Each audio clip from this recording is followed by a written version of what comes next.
समंदर से करीब 100 मीटर नीचे और विशाखापट्टनम तट से सिर्फ 2 किलोमीटर दूर एक सबमरीन पड़ी हुई है। 50 साल से भी ज्यादा हो गया, लेकिन वो सबमरीन आज भी वहीं पर पड़ी हुई है। उस सबमरीन का नाम था गाजी, जो पाकिस्तान सबमरीन का सबसे डेंजरस सबमरीन में से एक था। दिसंबर 1971 में ये एक मिशन पर निकले थे। Indian navy aircraft carrier INS Vikrant को ढूंढने निकले थे ताकि वो उसे तबाह कर सके, लेकिन उसके बाद से वो दोबारा कभी दिखी ही नहीं। वो समंदर में ही डूब गए। ना कोई क्लियर आई विटनेस था और ना ही कोई ऐसी रिकॉर्डिंग जो पूरी कहानी को बता सके। और सबसे बड़ी बात, गाजी के डूबने की वजह को लेकर इंडिया और पाकिस्तान की कहानी जो है आज भी अलग अलग है। इंडिया की कहानी बताती है कि इंडियन नेवी ने गाजी को डिस्ट्रॉय कर दिया, और पाकिस्तान की कहानी बताती है कि सबमरीन जो है किसी टेक्निकल प्रॉब्लम की वजह से वो एक्सीडेंटली एक्सप्लोइट हो गया। तो आखिर सच क्या था? दिसंबर 1971 की उस रात समंदर के नीचे आखिर हुआ क्या था?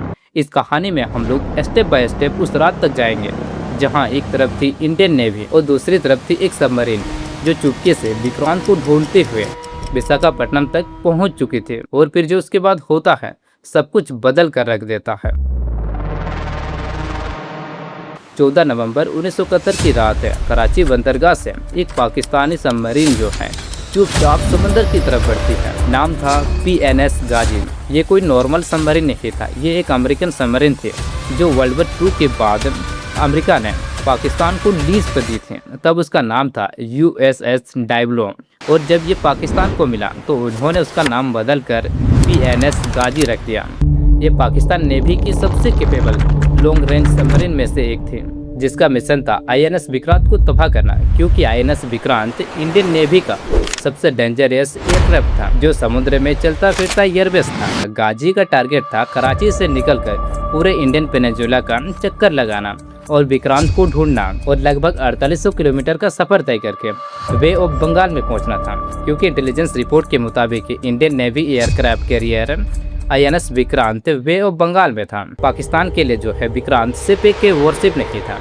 अगर मान लो पाकिस्तान विक्रांत को ढूंढ लेती है और उसे डिस्ट्रॉय कर देती है तो बंगाल की खाड़ी में इंडियन नेवी की पावर को जो है एक बहुत बड़ा झटका लग सकता था। गाजी के अंदर 93 लोग थे जिनको कमांड कर रहा था जफर मोहम्मद खान, और उनके साथ 10 और ऑफिसर थे और बहासी सोल्जर थे। सबको ये पता था कि वो एक मिशन पर जा रहे हैं, लेकिन किसी को ये नहीं पता था कि ये उनकी जिंदगी का जो है आखिरी मिशन था। गाजी कराची से निकल चुके थे और धीरे धीरे इंडियन ओशियन को क्रॉस करते हुए बंगाल की खाड़ी की तरफ बढ़ रही थी। लेकिन इंडिया को गाजी के आने का खबर जो है पहले से मिल चुका था। इंडियन नेवी के eastern command chief admiral Neelkantha Krishnan को तो इंटेलिजेंस से पता चल चुका था कि एक पाकिस्तानी सबमरीन बंगाल की खाड़ी की तरफ आ रही है, और उस सबमरीन का कोड नेम था काली देवी। अब सिचुएशन पूरा इंटरेस्टिंग हो चुका था। एक तरफ थी गाजी जो चुपके से INS विक्रांत को ढूंढ रहे थे, और दूसरी तरफ थी इंडियन नेवी जो पहले से ही अलर्ट हो चुके थे। दोनों जो है एक दूसरे को ढूंढ रहे थे। इंडियन नेवी कहती है अगर गाजी को INS विक्रांत को ढूंढने के लिए भेजा गया है तो इंडियन नेवी उसे सीधा फाइट करने की बजाय उसे कंफ्यूज क्यों न करे। यहीं से जो है एडमिरल एक रिस्की प्लान लेता है और वो कहता है कि विक्रांत को ही गायब कर दो। विक्रांत को विशाखापट्टनम से हटाकर अंडमान निकोबार के एक सीक्रेट लोकेशन में शिफ्ट कर दिया गया। उस जगह का कोड नेम था पोर्ट एक्सरे। गाजी के सामने अब ये प्रॉब्लम थी कि वो जिस विक्रांत को ढूंढते हुए हजारों किलोमीटर दूर आया था, अब उस विक्रांत का जो है एग्जैक्ट लोकेशन ही पता नहीं है। लेकिन इंडियन नेवी चाहती थी कि गाजी को लगे कि विक्रांत जो है अब भी विशाखापट्टनम में ही है, इसीलिए उन्होंने फेक पिक्चर क्रिएट किया और तट के आसपास रेडियो सिग्नल और भी दूसरी एक्टिविटीज़ के थ्रू ऐसा माहौल बनाया जैसा वहाँ कोई जो है एक बड़ा वॉरशिप है। मतलब एक ऐसा ट्रैप बिछाया जा रहा था जिसमें जो है गाजी खुद अपने जाल में फंसने वाले थे। अब इंडियन नेवी का जो है सबसे इम्पोर्टेंट प्लान शुरू होता है। वहाँ से विक्रांत को तो हटा दिया गया था, लेकिन विशाखापट्टनम में खाली जगह छोड़ना ये बहुत ही रिस्की था, इसीलिए वहाँ पर INS राजपूत को खड़ा कर दिया गया। ये एक बहुत ही पुराना वॉरशिप था। राजपूत एक बहुत पुराना वर्ल्ड वॉर 2 डिस्ट्रॉयर था। अब उसे विक्रांत की जगह पर लेकर रख दिया गया। राजपूत को कमांड कर रहे थे कैप्टन इंदर सिंह। उसका सिर्फ एक ही काम था, पाकिस्तानी इंटेलिजेंस को ये यकीन दिलाना कि विक्रांत जो है अब भी विशाखापट्टनम में ही है। इसके लिए रेडियो पर ऐसी बातें की जा रही थी जिससे लगे कि विक्रांत जो है अब भी वहीं पर है। सप्लाई की रिक्वेस्ट भेजी जा रही थी, ट्रैफिक को मेंटेन किया जा रहा था। हर छोटी डिटेल का सिर्फ एक ही पर्पस था गाजी को गलत इन्फॉर्मेशन देना। अब सोचो एक बार, समंदर में एक सबमरीन अपने टारगेट को ढूंढ रही है, लेकिन वो वहाँ पर है ही नहीं। फिर आता है 25 नवंबर, पाकिस्तान नेवी हेडक्वार्टर से गाजी को एक मैसेज आता है, intelligence indicated carrier in port. मतलब पाकिस्तानी नेवी को लग रहा था कि कैरियर जो है अब भी विशाखापट्टनम में ही है। अब गाजी के लिए उनका अगला स्टेप बिल्कुल क्लियर था, जल्दी से जल्दी वहाँ पर पहुँचो और विक्रांत को ढूंढो। इंडियन नेवी का ये प्लान काम कर जाता है। गाजी को जो इन्फॉर्मेशन पहुंचानी थी वो इन्फॉर्मेशन अब पहुंच चुकी थी और पाकिस्तानी नेवी को लग रहा था कि INS विक्रांत जो है बंगाल की खाड़ी में ही है। अब गाजी अपना रूट बदलता है और धीरे धीरे उसी डायरेक्शन की ओर जाता है। फिर गाजी बंगाल की खाड़ी पहुंचती है।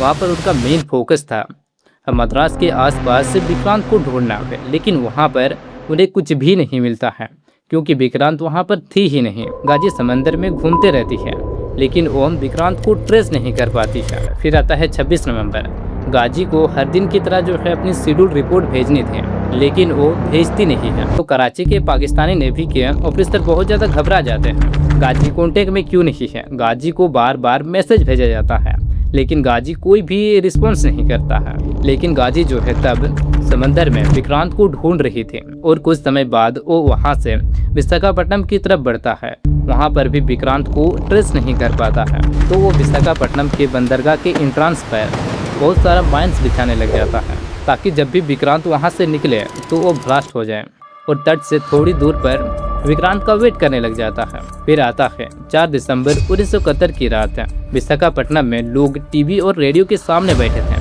क्योंकि prime minister Indira Gandhi TV पर आकर देश को एड्रेस करने वाले थे। पाकिस्तान इंडिया पर एयर अटैक कर चुका था और इंडिया भी जो है ऑफिशियली वॉर में इंटर कर चुका था। लेकिन इसी वक्त विशाखापट्टनम के बंदरगाह के बाहर समंदर में कुछ और ही चल रहा था।